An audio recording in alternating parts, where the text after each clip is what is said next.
भारत एक कल्याणकारी राज्य है और ये हमारा संविधान कहता है। देश में जो पेंशन स्कीम थी वो अंग्रेजों के समय से चली आ रही थी और कांग्रेस की सरकारें जब जब रहीं तब तब पेंशन स्कीम के ऊपर कोई आघात नहीं हुआ। आघात कब हुआ?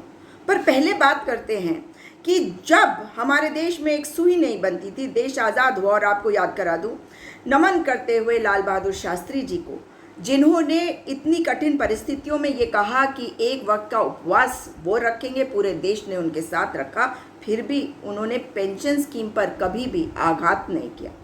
ये होते थे हमारे नेता।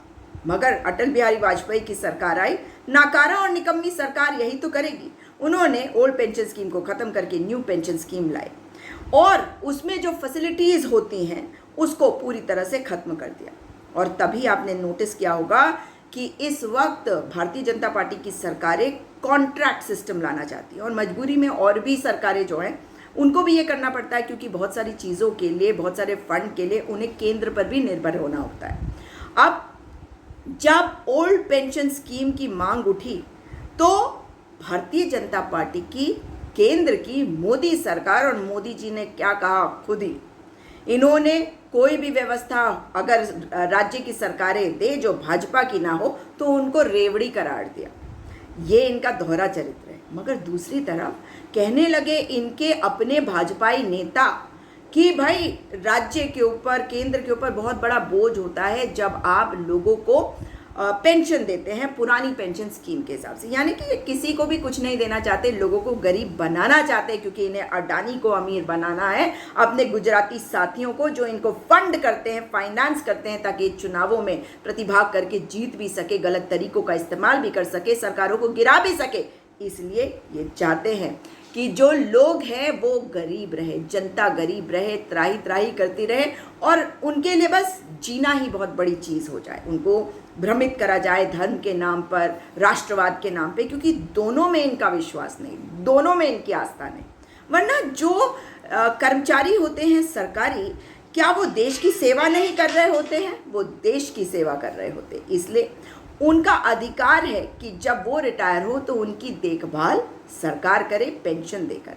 मगर ये नहीं करना चाहती है सरकार, और इसीलिए छत्तीसगढ़ हो, हिमाचल हो, राजस्थान हो, ओल्ड पेंशन स्कीम लागू कर दिया गया कांग्रेस पार्टी के द्वारा, और पूरे देश में लागू किया जाएगा जब हमारी सरकार आएगी केंद्र में। इसलिए वोट तो उन्हीं को देना होगा, सरकार तो वही लानी होगी, लेकिन इनका चाल चरित्र, चेहरा पहचानना होगा। यानी कि मोदी जी का चेहरा पहचानिए आप, क्योंकि ये आपको भ्रमित करके चाहते हैं कि आप गरीब रहें। भाई आपने तो चुना था प्रधानमंत्री, आपने सोचा पता नहीं क्या क्या चीज़ें हो जाएंगी, मगर आपको घुट्टी पिला रहे हैं वो और आप पी रहे हैं उसको।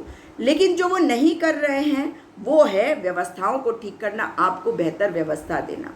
वो कर क्या रहे हैं? कभी वो रेलवे प्लेटफॉर्म पे आपको हरी झंडी के साथ दिख जाएंगे, भाई उसके लिए तो स्टेशन में लोग हैं। कभी आपको वो झाड़ू मारते हुए दिखाई देंगे, और वो भी झाड़ू ऐसे मारते हुए कि बिल्कुल आपके चेहरे पे आ जाए, है ना, किसके? कैमरे वाले के। और कभी आपको अलग तरह के कपड़े पहनकर वो जो आर्मी का टैंक होता है उसके ऊपर दिख जाएंगे। तो और कभी सफारी करते हुए ऐसे दिखेंगे जैसे कि वो जो हमारे रिजर्व फॉरेस्ट है वहाँ पे जानवरों की देखभाल भी कर रहे हैं।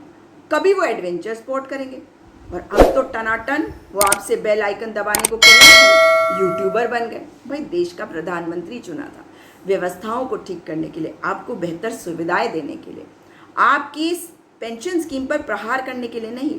ओल्ड पेंशन स्कीम के लिए जो तस्वीरें कल पूरे देश ने देखी सोशल मीडिया के माध्यम से, वो गोदी मीडिया ने नहीं दिखाई। गोदी मीडिया, एक या दो चैनल होंगे मेन स्ट्रीम के जिन्होंने ये तस्वीरें दिखाई होंगी। देख लीजिए ना ये तस्वीरें।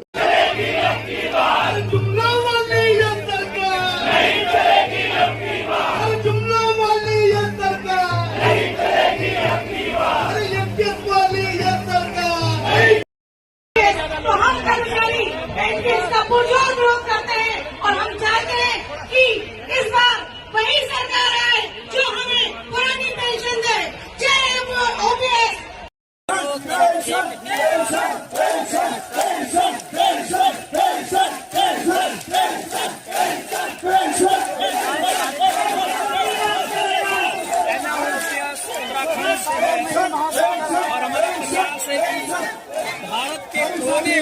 तक ये हमारी पेंशन की आवाज पहुंचे। मैं सूर्य सिंह प्राण, प्रदेश प्रवक्ता NM OPS उत्तराखंड।